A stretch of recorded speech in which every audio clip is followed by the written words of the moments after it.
"This dirty Philippine won't last a week here," Richard Blackstone told his executive assistant while watching Maria Santos rubbing the luxurious lobbying floor of Blackstone Industries. His cold eyes followed every movement of the 34-year-old woman as a predator evaluating her next victim. The billionaire was right about one thing: Maria really wouldn't last a week in that job, but for the completely wrong reasons. Maria Santos never imagined that accepting that nightfall job would change her life forever. Born in the Philippines and raised in the suburbs of Chicago, she worked 3 different jobs to support her 12-year-old daughter Isabella and send money to her sick mother in Manila. The salary at Blackstone Industries was almost twice as much of what he earned clean offices, and she desperately needed that extra money. What she didn't know was that Richard Blackstone had a peculiar hobby: systematically humiliating her most vulnerable employees, especially immigrants. In the first week, he accidentally knocked a glass of hot coffee on the newborn floor, forcing Mary to redo all the work as he watched with a cruel smile. "People like you need to learn what a place is place,"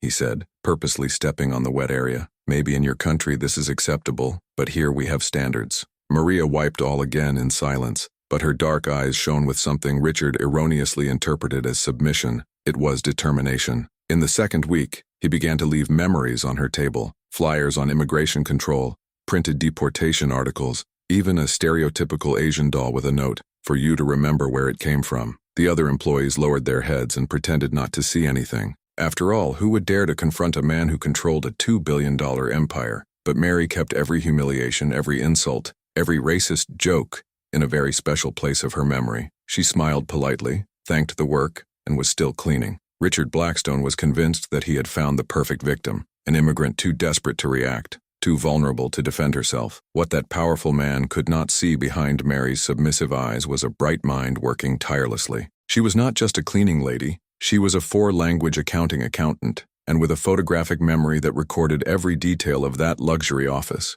During the silent dawn, while cleaning the executive rooms, Mary began to notice things: documents left on the tables, computer passwords noted in post-its, telephone conversations that echoed through the empty corridors, small secrets of an empire built on much less solid bases than it appeared. Richard Blackstone thought he was hunting a helpless prey, but it was feeding a much smarter and more dangerous predator than I would ever imagine. For a moment, when Mary lowered her head before the last racist insult, all present thought she witnessed another victory of cruelty about dignity. But anyone who truly knows strength knows that it grows exactly in silence, as a storm forming before devastating everything ahead. If this story of prejudice and injustice has touched your heart, be sure to subscribe to the channel to find out how a simple Philippine cleaning lady would transform the arrogance of a billionaire into his worst business decision. Richard Blackstone's true nature was completely revealed in the second week of December. Maria was cleaning the executive bathroom when he heard voices from the main office. Richard was in a video conferencing with Japanese investors, discussing the acquisition of a technology company in Manila. "You know what it's like to work with Philippines," he said, laughing negligibly. "They are efficient for manual work, but they don't have the capacity for strategic decisions. We better keep the administration here in the United States and use them only for cheap labor." Mary stopped cleaning, her hands shaking with anger. He was talking about his people, his culture, as if they were animals of cargo unable to complex thinking. What most revolted her was the naturalness he spoke with, as if it were an accepted universal truth. During the meeting break, Richard left the office and found Maria in the corridor. "Ah, our favorite Philippine," he said with a poisonous smile. "Shouldn't you be cleaning instead of standing there? Or maybe you have difficulty understanding simple English instructions?" Maria lowered her head, but her hands tightened the cleaning bucket with so much force to which their nodes from the fingers were white. "Sorry, Mr. Blackstone, I was just waiting for you to go out to clean your office." "Well, at least you know your place," he replied, returning to the meeting. That night Maria cried on the bus returning home. Not for the cruel words, she had faced racism before. He cried because he thought of his daughter Isabella, so intelligent and full of dreams, growing up in a world where men like Richard Blackstone had the power to define people's value by skin color or accent. When he came home, Isabella was studying for an advanced math exam. At 12, she already showed exceptional aptitude for numbers and logic. "Mom, are you okay?" he asked, noticing Maria's red eyes. "I'm fine, my dear. Just a difficult day at work," lied Maria, not wanting to contaminate her daughter's dreams with the cruel reality of prejudice. But as she watched Isabella easily resolve complex equations, Maria felt a rail determination crystallize in her chest. His daughter would never be seen as manual work by men like Richard Blackstone. and he would pay for every word of contempt he had pronounced. The following week, Richard's cruelty climbed to even more revolting levels. He started organizing small jokes with other executives whenever Maria was around. During a meeting in the conference room, he purposely knocked down a pile of papers on the floor when she entered to clean. "Oops," he said, pretending to be an accident. "It seems that we have more work for our special employee. I hope she can gather everything without mixing the documents. That would require a little organization capacity." The other executives laughed nervously, clearly uncomfortable but without the courage to confront the boss. Maria collected each roll in silence, but her photographic eyes recorded each document, each number, every signature, fraudulent contracts, spreadsheets with altered values, communications on disguised bribes. The most humiliating moment came during the company's Christmas dinner. Richard had hired an additional cleaning service for the party, but made a point of keeping Maria working during the event. While executives and their wives drank champagne and celebrated, she cleaned the bathrooms and collected trash. "Look at our dedicated employee," Richard announced to the microphone during his speech, pointing to Maria that he was carrying a garbage bag. "She shows us the true spirit of hard work. Some people were born to lead, others to serve." The audience laughed, some embarrassed, some genuinely fun with the joke. Mary felt tears of humiliation burn her eyes but refused to drop them. Instead, he smiled politely and continued his work. But not everyone was laughing. Jennifer Walsh, the new recent internal auditor, observed the scene with visible disgust. She had noticed Richard's jokes and was beginning to question the company's toxic environment. After the party, she discreetly approached Mary. "This is not right," said Jennifer with a low voice. "The way it treats it is unacceptable. There are labor laws, regulations." Maria looked at the young auditor, assessing whether she could trust her. Jennifer was about 30 years old, blonde hair and a certain air that remembered Maria from herself in younger times. "That's how things work here," Mary answered carefully. "It shouldn't be," replied Jennifer. "I have access to a lot of company documents. If you need something, any evidence of irregularities." It was a moment of silent connection between two women who recognized injustice when they saw it. Maria just nodded slightly, but that conversation planted a seed that would grow in ways Richard could never imagine. Meanwhile, Richard continued his humiliation campaign. He began to time how long Maria took to clean each room, criticizing her efficiency publicly, installed additional safety cameras to monitor the quality of night work. It went so far as to leave garbage purposefully spread throughout the office, forcing it to clean the same area multiple times. What that powerful man did not realize was that every new humiliation, only sharply, the lamina of justice would turn against him. Maria was not just a victim collecting evidence, she was becoming a ruthless strategist with access to information that could destroy not only Richard, but the entire corruption network he represented. And now she had an ally inside the system. Jennifer Walsh did not know yet, but was about to become the key piece of a plan that would transform the Blackstone Industries of an Opry empire. This in an example of how justice can be served cold, calculated, and devastatingly effective. The storm that Richard had triggered his arrogance was about to turn against him with a force he could never have predicted, and it would all start with a simple routine audit that would reveal secrets capable of destroying lives, fortunes, and legacies, built on exploration and contempt for the most vulnerable. Maria's true transformation began on a cold January morning when Isabella arrived from school with her red eyes. "Mom, do you work for a company called Blackstone Industries?" he asked, holding a tablet with a newspaper article on the screen. The article highlighted a scandal involving Richard's company in building a children's hospital in the Philippines. Public funds intended for the project had missing, leaving hundreds of sick children without access to proper medical treatment. The photo showed Philippine children in makeshift stretchers, waiting for surgery that would never happen. "One of these children could have been you, Mom," whispered Isabella, pointing to a dark-haired girl in the picture. "Or me, or the grandma." At that moment, Mary understood that it was not just personal revenge. Richard Blackstone was not just a prejudiced man. He was a systematic predator who exploited the most vulnerable around the world. The humiliations she supported daily were just the tip of the iceberg of a much greater cruelty system. That night, Maria made a decision that would change everything.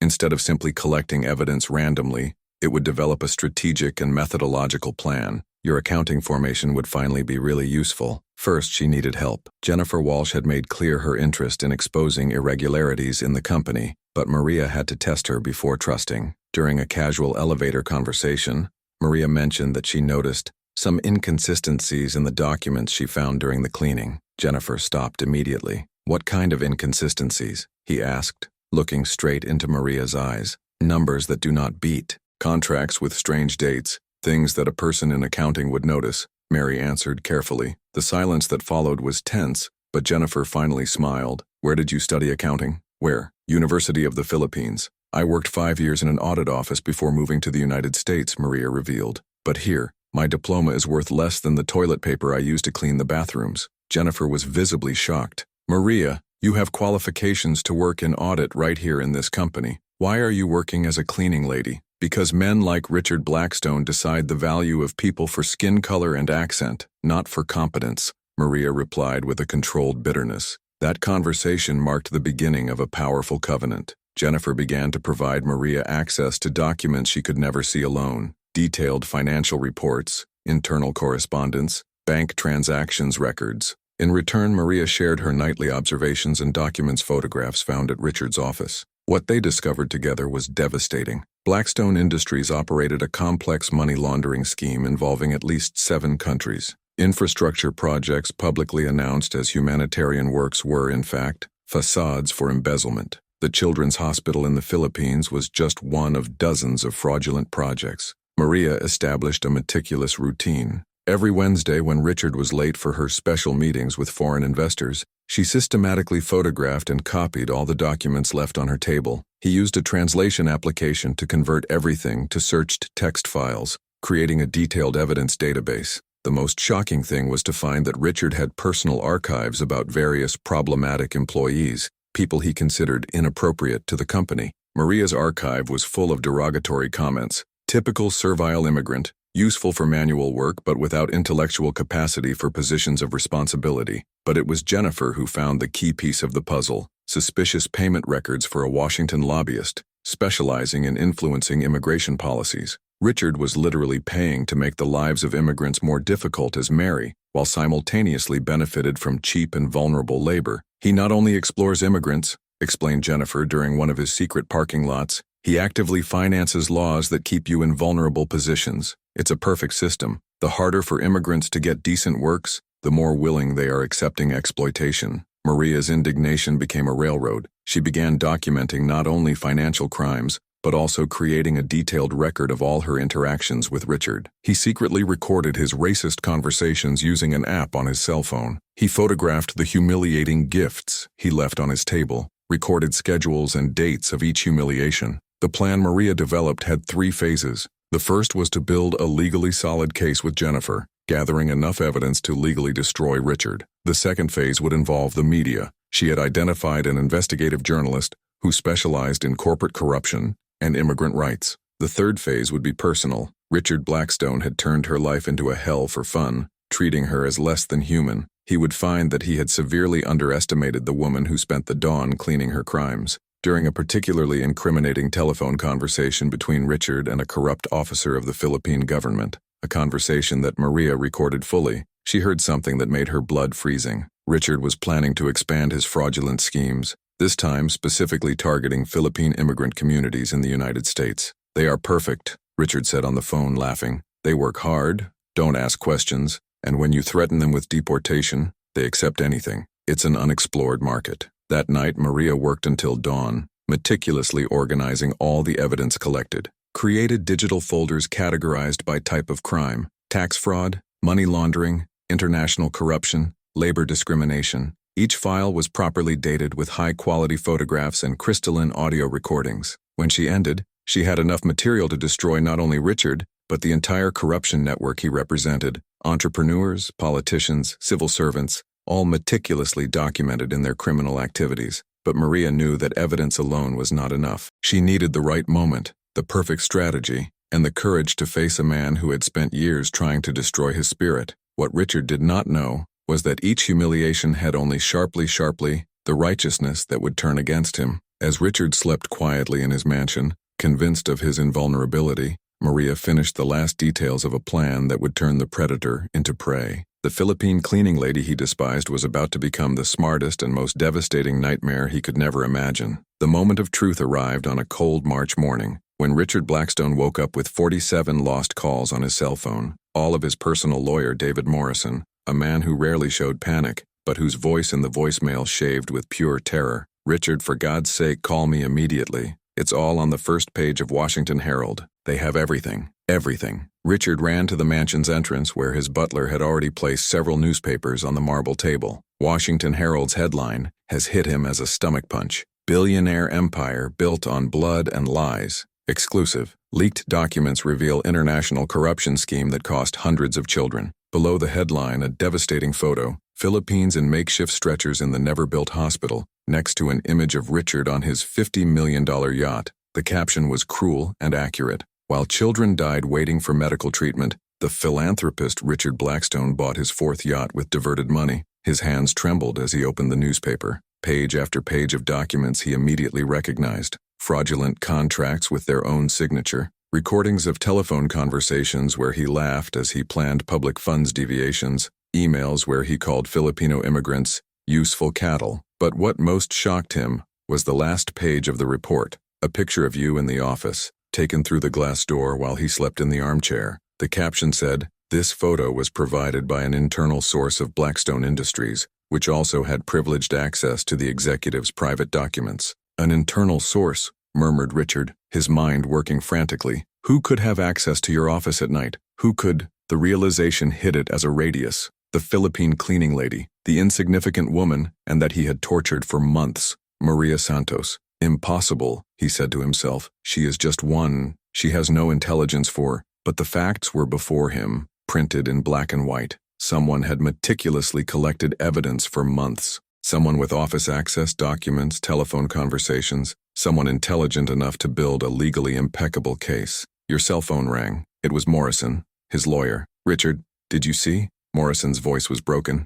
"The FBI has already issued search and seizure warrants. They will be at home in 2 hours. In the company, too. And there are more." "What else?" Richard asked, although he already knew it would be devastating. "The IRS is investigating systematic evasion. The Justice Department is opening a lawsuit for international corruption, and 3 countries, Philippines, Thailand, and Cambodia, are asking for their extradition for crimes against humanity." Richard collapsed in a chair. In a matter of hours, its $2 billion empire had turned into ashes. But there was something even worse than financial destruction. Public humiliation. Your phone kept ringing. Reporters, panic investors, board members demanding explanations. His social networks were being bombarded with devastating comments. The hashtag $Blackstone blood money was among the most commented worldwide. Jennifer Walsh called Maria that morning, her voice mixing admiration and unbelief. "Maria, did you see the news? We got it. We destroyed him completely." "I didn't destroy anyone," Mary answered calmly, preparing breakfast for Isabella. "I just showed to the world who he really was.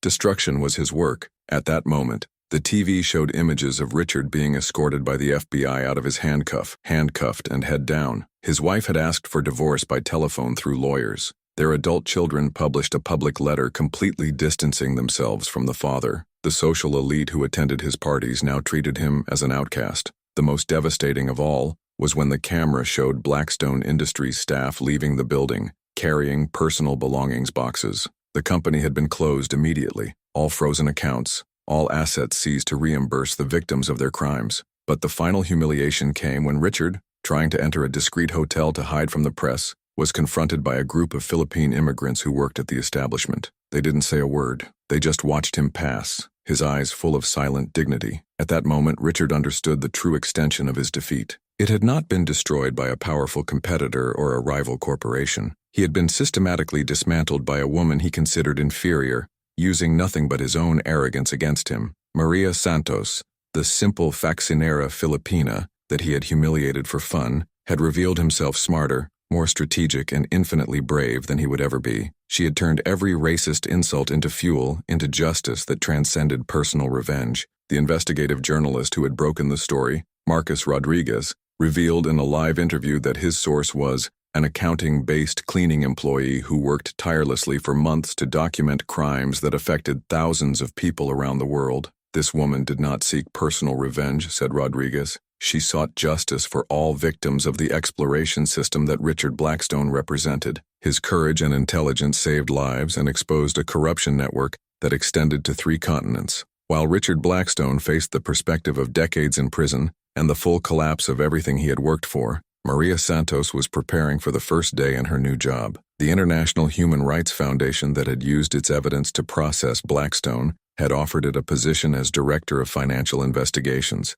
The woman he had called useful cattle now earned more in a month than he had paid for her all year long, and the most ironic of all, part of the recovered money from Blackstone crimes would fund your new salary. The predator had become arrested, and the prey had revealed the true predator in that food chain of power and privilege. Richard Blackstone had discovered, as humiliating as possible, that underestimating someone based on prejudice was not only morally disgusting, it was a fatal strategic error that would cost everything he most valued in life. 6 months later, Maria Santos adjusted the navy blazer while watching Manhattan through the window 40th floor panoramic. His new room at the headquarters of the International Human Rights Foundation had a view that Richard Blackstone could never pay again, not even if he could leave the federal prison before the next 20 years. The apartment she shared with Isabella in Queens had been replaced by a spacious house in a safe Brooklyn neighborhood. The 13-year-old girl was studying at a private school where her mathematics talents finally received the recognition they deserved. There were no more awakened nights worrying about medical accounts for her grandmother in Manila.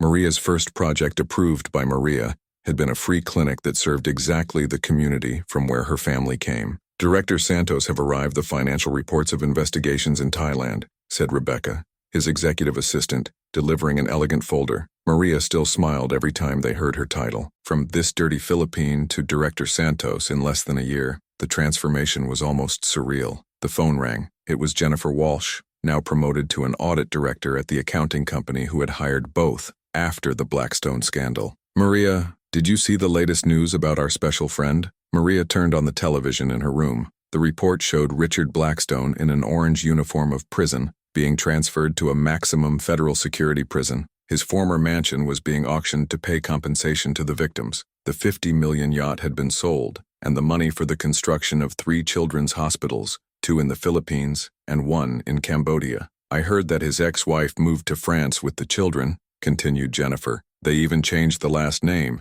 They don't want any association with the name Blackstone." The irony was perfect. The man who had built an empire based on humiliating inferior people was now treated as the most despised among the detainees. Prisoners have their own hierarchy, and those who harm children occupy the lowest place, exactly where Richard would spend the rest of his business days. Maria hung up the TV and returned to work. His table was full of new cases: a human trafficking scheme in Texas, real estate fraud directed to Latin immigrants in California, systematic discrimination in large corporations. Each folder represented lives that could be saved, injustices that could be corrected. The most rewarding was the letters that arrived daily. Philippine families who finally received compensation for stolen land, immigrant workers who managed to sue abusive chiefs, children who now had access to medical treatment thanks to the hospitals financed with the recovered Blackstone money. A particular letter caught his attention. She was from a woman named Rosa Martinez, a cleaning lady in a company in Miami. "Man, Director Santos, my boss used to call me lazy Mexican and pay me less than the minimum wage. After I saw her story on television, I found the courage to report it. Today I received compensation of $200,000 and he was fired, thanks to be more than they imagine." That's exactly what Mary had fought. It wasn't just about Richard Blackstone. It was about changing an entire system that allowed people like him to prosper, exploring the vulnerable. During lunch, she received an unexpected call. It was Marcus Rodriguez, the journalist who had broken the original story. "Maria, I'm writing a book about the Blackstone case. Can I include a statement from you?" "Sure. I say I learned an important lesson. The best revenge is not to destroy who hurts you, but to build something bigger than they could ever imagine. Richard tried to make me feel small, invisible, worthless. In response, I became impossible to ignore." That afternoon, Maria fetched Isabella at school. The girl was excited. She had been accepted on a summer program in MIT for young talent in math. "Mom, do you think I can become a scientist even though it is Philippine?" "My dear," Mary answered, stopping the car to look straight into her daughter's eyes,